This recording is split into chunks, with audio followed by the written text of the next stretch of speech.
Hey everybody, I hope you are doing well. I'm Afefe with Touch by Tarot and Beyond. If you're new to my channel, I do a mix of political videos with spiritual growth videos. So you'll see if you do a review, go to some of my playlists on politics. You can get a lot of stuff there. But I mix it up a little bit. I'm a former journalist, newspaper journalist, so I kind of, I like the facts. I like digging in, doing my research on different topics as well. But all things come back to spirit for me as well. Going to the guides, just kind of getting further insight and clarity around it. So you're welcome here. I hope you like what you see. Hit that like and subscribe button. For my new subscribers, thank you so very much. For my members, mwah. Remember as well, when I do the question and answers, when I post those, some people have been posting questions, but you're not a part of my membership, so you won't be able to access the videos, all right? There's a difference between members and subscribers, just to be clear. So if you're interested in becoming a member, every Sunday I do a unique video to members only. And that includes every other Sunday I take questions and answers. So I take questions and then I do the answers. So if you're interested, look in the description box below. There's a way to join my channel. All right. And I'd love to have you on board so you can take advantage of the bonus readings that I offer for members. All right, you all. Gonna keep this one short and sweet. Don't worry. Spirit is saying, do not worry. All of this hoopla that's now trying to come out about Doug Emhoff, the second gentleman, I do believe soon to be first gentleman, with Kamala Harris. They're grasping at straws. She's been on such a high. There's just been such an outpouring of support. We've heard about it, the 300 and something million, the volunteers, the groups. It's been a wonder to behold, and people definitely needed that switch up in energy. But now we're going to start to see all the mudslinging and the dirty tactics. Spirit is saying, do not worry about that at all. There is nothing about Doug Emhoff's past that's going to be a real impediment to Kamala Harris. We already know that Joe Biden's team, when they were vetting Kamala Harris for the VP pick, these things were already known about. They go into every aspect of your history when they're vetting you for these high-ranking governmental positions. So we don't have anything to worry about. And I'm also getting a feeling, gonna pull on it, that Wheel of Fortune. I'm not surprised to see that at all. I'm getting a feeling that all that's doing, you all, is bringing Kamala and Doug closer together. Their chemistry, I have not seen chemistry like that since back in the day with Barack and Michelle, right? Remember, those two used to have this energy between them. Sometimes you felt like you wanted to just you didn't know whether to lean in and look more or to look away, right? You felt a little voyeuristic around the two of them. So I feel that a similar energy. And the Wheel of Fortune is a card that can sometimes indicate karma or destiny or fate. And their role in each other's lives is definitely destined. It's definitely meant to be. Look at that. The Two of Wands, right? They are freaking frack, right? They are yin and yang. They are simpatical. So no, don't let this throw you. Don't let it raise an eyebrow. We have already had, what's her name? Kirsten Emhoff, the ex-wife, who he apparently Doug cheated on with a teacher, with one of the kids' teachers. This did lead to, it was one of the factors she's saying that led to their divorce eons ago. But all of this was known. All of this was known to Kamala when early on in their relationship, before they got married, as they prepared to do a blended family. We know that they are supportive of one another. We know that Kirsten Emhoff, as well as the stepchildren, Mamala's stepkids, have come out in support of her. This is a very tight unit, you all. So this nonsense and the Nine of Cups, it's like flash in the pan. The Spirit is saying, do not let that divert any attention, not for one moment. That's not going to go anywhere. It's literally the right grasping at straws, grasping at anything to dim or dull Kamala's shine at this moment. All right. Speaking of a dull shine, let's talk about J.D. Vance telling his kid to shut the hell up when he got a call from Donald Trump. I'm thinking this was when I think the news, I saw it in Newsweek and some other outlets, that that this call was when he was being told, when Vance was being told that he had in fact been chosen as the VP pick. And so he's on the phone with Donald Trump. He has a 7-year-old son. JD Vance has a 7-year-old son who was playing Pikachu or something. And so, he's doing what 7-year-olds do. They don't, they're not bothered by the fact that you're on this call, with this important call. They're being a kid and they're playing. And that JD Vance admitted to, in that moment, being so focused on this call that he, shouts out at his son, "Hey, shut the hell up for a minute. Give me a break. I got to take this call." Like, woo, let's talk about hypermasculinity and unchecked, unchecked ambition. Why don't we, right? All right. So I do want to take a look. The other thing that JD Vance said, and I'm thinking, I want to take a look at Tim Walz. We know that the announcement from Kamala Harris is about to come through any minute. I'm taping this on early Sunday morning, Sunday the 4th. He made the comment, JD Vance and then Trump also, they're both downplaying now the role of a vice president. Why? Because the big rollout that they had of JD Vance, prior to and at their convention in Chicago, it's just been like, who cares, right? Not Chicago. Where was the Republican convention? Minneapolis? Milwaukee. Yes, the Dems that's going to do it in Chicago. I can't wait to look at that, but we'll do that a little bit later as we get closer to it. I think it's August 19th, so we'll get into that. But because there's been so much blowback, the cat ladies, the this, the that, like JD Vance is just, his connections to Project 2025, not good. It's just not been a good showing at all. So what they've done is now they are downplaying. Vance himself has been quoted as saying, it's not even really, at the end of the day, this comes down to Harris and Trump, that the VP isn't that big a deal. And Trump has sort of been echoing that a little bit, I think, to take off some of the Ace of Wands, to take off some of the embarrassment that they've suffered for him. So yes, that's what this is about. They're trying to just, dim that light and take some of that light off of JD Vance, because he's been looking like an idiot. Talk about taking the light off of him. We've got the moon. And in that regard, I feel like, keeping things in the shadows, keeping things a little, again, not illuminating his shortcomings and trying to deflect a little bit from Vance's shortcomings. But I think I don't see that happening. I think there's more. There's a Knight of Pentacles. It feels like there's going to be a slow drip, and we will continue to see more. There are a lot of higher ups on the right, Trump backers and donors, who are not at all pleased with JD Vance at all. And the interesting thing is, one of the reasons that they chose him, because they saw him as sort of an heir apparent. They saw him as one of these up-and-coming far-right Christian nationalist leaders who could be molded in the shape that they want to go. Because the guys have been saying for a while now, Trump is just a prop. His age alone, his timing is very short. And he's just a prop. 4 swords. There's Vance is having, and will have an identity crisis. Really. He's changed his face so many times in his political ascent. And he's recognizing now some of the consequences of that. I have the World card for him.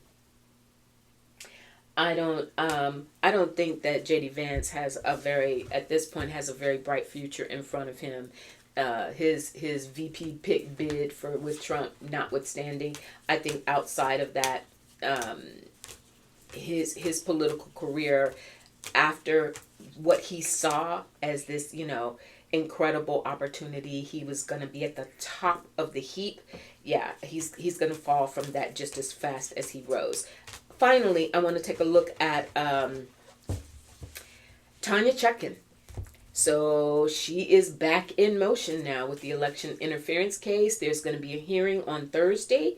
From what I understand, I think it's going to be like a pre-trial or scheduling hearing. They're going to try and get the case back on track. They have to go through now in the wake of the immunity ruling from the Supreme Court. They got to go back and take a look at with Jack Smith, and both sides will have a chance to raise arguments with her based on, okay, what was, the election interference case, what did Trump do that technically he did in his official capacity as the president, and what did he do just as a desperate man trying to hold on to power? That's got to be filtered through, but Tanya Chutkan has said, we are not dismissing this case. She's denied Trump's attorney's motion to dismiss. She said, we are going to move forward with the case, and I have the son, and that is it. She said that's what she said, and that's what she meant. This case is going to move forward. The timing, we know that's going to be an issue. It's not going to happen before the election. It won't. But she is going to try and fast track it. 8 of Wands. And they were saying that about her prior to all of this holdup when they started filing the motions to delay. That's what he's done in all of the cases, and unfortunately to quite successfully, right? But prior to that, Chutkan was was like ready to move. She was ready to move on that case. So she's gonna try and when they have this hearing on Thursday, keep your eye out for a really tight schedule. She's gonna be on top of these 5 of Cups. That's the disappointment by Trump's side over her rulings. And the fact that this has landed back in her court. The ball is now back in her court. And she's going to go through the charges and decide which ones are still on the table. And we have the Hangman. So that's the slowness. That's the, even after there's a schedule in place, the Trump side is, especially up until the election, they're going to delay. Motion to continue, motion for this, motion for that. They're going to pull out absolutely every stop imaginable to keep the case at bay. But Knight of Cups, this is not Jack Smith himself, but this is somebody on his team. And things that are going to continue to come to light. The Magician. There is so much richness there. There's so much richness of evidence, is what Spirit is saying, that Tanya Chutkan is aware of. And she has been aware of it. She's had time during these intervening months to continue to grow really familiar with all aspects of the case. So she knows how she wants it to go. And there's the Emperor. All right. She's coming with boss energy. This is, I often pull this energy around Donald Trump. The idea that he is hands off, King of Cups. That's my card that I often pull for Joe Biden. She is aware of how much time has passed. She has watched and is familiar with every case that is pending regarding, including her own, of course, regarding Donald Trump. And she is eager to keep this thing moving. There's the Empress.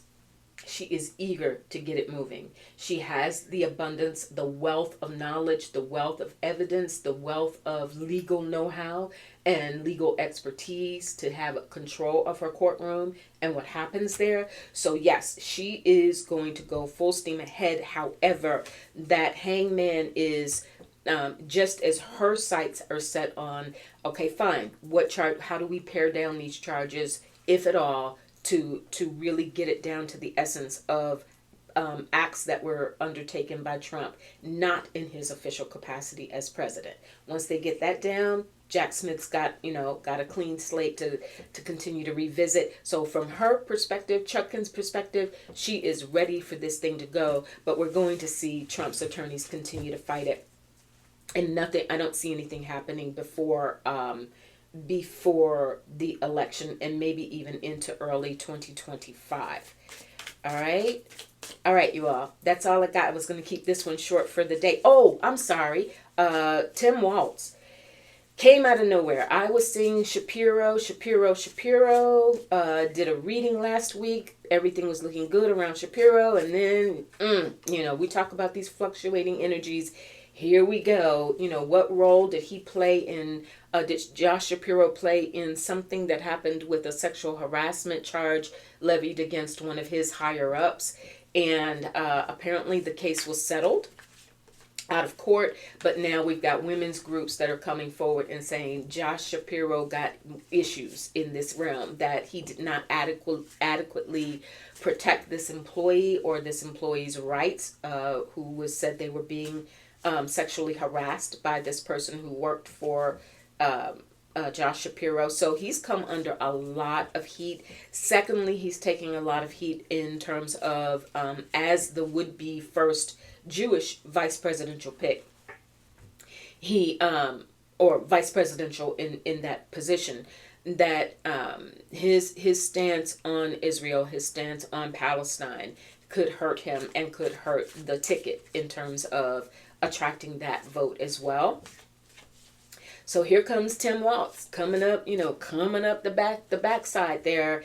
I do want to take a look at him and see if, in fact, the energy has shifted now more in his favor. He certainly has the political experience out of Minnesota, the Electoral College. That was another thing I think that led a lot of us to lean more towards Shapiro because of the electoral votes from the state of Pennsylvania. Not to say that someone like Walz can't help in that effort for sure, but I do want to just take a look. Spirit. Will Kamala Harris choose Tim Walz as her vice presidential pick? 8 of Swords. There's some concerns there around him. I don't think it's because of any background issues or any issues with his vetting. I think there may just be Knight of Swords. There's messaging there. There's to what extent would he really be able to draw in? I'm especially feeling the young vote, because that for sure is so much of what we have seen in this momentum around Kamala Harris. It is not just racial issues, even though we've been talking a lot about the NABJ, black journalists and the whole black thing, and her being a black and Indian woman. The racial aspect aside, there's something around messaging, and I think it's around messaging to the youth. Tim Walz, only 60, basically same age. Kamala will turn 60 in October. So same age range, but there's something in the look, the optics, the visibility, and would he be like that cool uncle? He has a strong chance, you all. There's the strength card, Leo. So it's about to happen now as well, ruled by Leo. We're in this new moon in Leo as I tape. It is going to happen. I wouldn't even be surprised if we hear it. No, not today. Maybe this evening at the soonest, because from what I understand, Kamala Harris is doing her last in-person interviews today, Sunday. So it's about to happen either tonight or tomorrow. Because she's supposed to show up in Philly, in Pennsylvania, with that person on Tuesday, with that VP pick on Tuesday. And I have an Ace of Swords, you all. I'm looking at Tim Walz. Spirit, is Josh Shapiro out of the... Is Josh Shapiro a no at this point because of what came to light with him? The Palestinian issue, the sexual harassment issue with his employee, not him. Want to be real clear about that. But there's upset with him because of the way he handled it, supposedly helping his friend and sort of covering it up, sweeping it under the rug. Is Josh Shapiro now? Did that cost him? 2 of Wands. She wants Josh. I'm telling you guys. There is a synergy between Kamala Harris and Josh Shapiro. He's a great attack dog. He'd be amazing against JD Vance. I think he can articulate the issues. He'd be solid behind her. But it's just a question of how far can she go with him, and can she balance out the damage that's been done. because he apparently is not the only one of her choices that has had questions around the Gaza war and support for Israel, but it's being highlighted against him. And we have the Five of Pentacles. Ooh. You know what, you all? There may have been a shift. Is the Five of Pentacles Josh Shapiro feeling left out, feeling that he got passed over? Is the Five of Pentacles Josh Shapiro feeling like he got passed over? Page of Swords. I need more. That's the news that comes down. The Queen of Swords, that's Kamala. She's a Libra. She's a Libra, so that's her.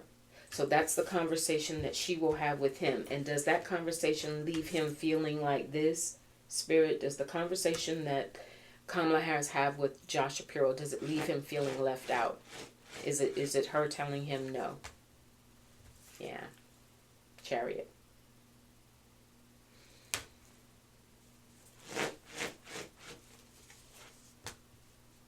Chariot and the Six of Swords. I've moved on. Yikes. And so what is the news that she gives Tim Walsh? What is the news that Kamala Harris gives Tim Waltz? Waltz, not Walsh. Walsh. Waltz.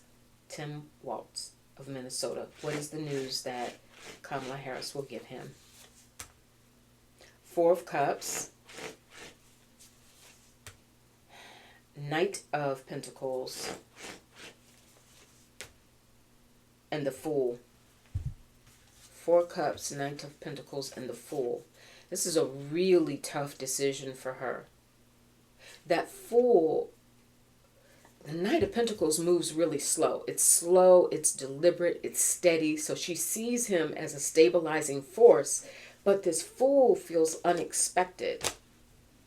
Is this him moving into the role of vice president, or her pick, Tim Waltz? Seven of Cups. Something about it. Maybe it's somebody else. And the Moon. You all, it's just too tight to call. I don't want to fake the funk with you all. It's really too tight to call. I will tell you this. I have felt this in the readings before. Her sentiments are with Shapiro. The issue is, because of this fire back, over some things, can they figure out a way that would not be damaging to the campaign? Really. But otherwise, she respects Waltz's expertise, the Four Swords, really trying to figure out how he would fit in. Mark Kelly. Is Mark Kelly in still? Page of Pentacles. Mark Kelly out of Arizona. And the Lovers. There's a choice. Mark Kelly out of Arizona. Three of Swords. No, not Mark. He was a definite choice. Lovers. We got the Lovers for him. But I got the Three of Swords. So I feel pretty confident in saying no to Mark Kelly. Bashir and Buttigieg, no. I don't know why exactly. I don't think. Maybe let me slow down a little bit. Pete Buttigieg. Is he still? Seven of Wands. Two Cups. And King of Swords. That's his energy. All of the languages that he speaks. All of his eloquence. All of his understanding the mission at hand.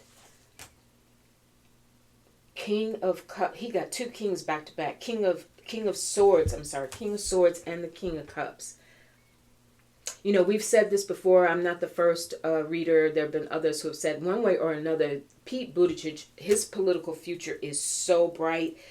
We need shades on to look at it, right? We need sunglasses on. He is going to be a Secretary of State, huge position in the cabinet. I just don't see him. And there's the world. Yeah, I don't. That's it. Secretary of State. It just feels like he's going to be more on the world stage. And somehow his function can be served better than it would be as vice president through whatever this other position is going to be. So I don't think it's going to be Buttigieg. Bashir. Andy Bashir. Judgment. Nine of Cups. Wow. And the Ten of Pentacles. Jeez. Nine of Cups, Ten of Pentacles, and Judgment.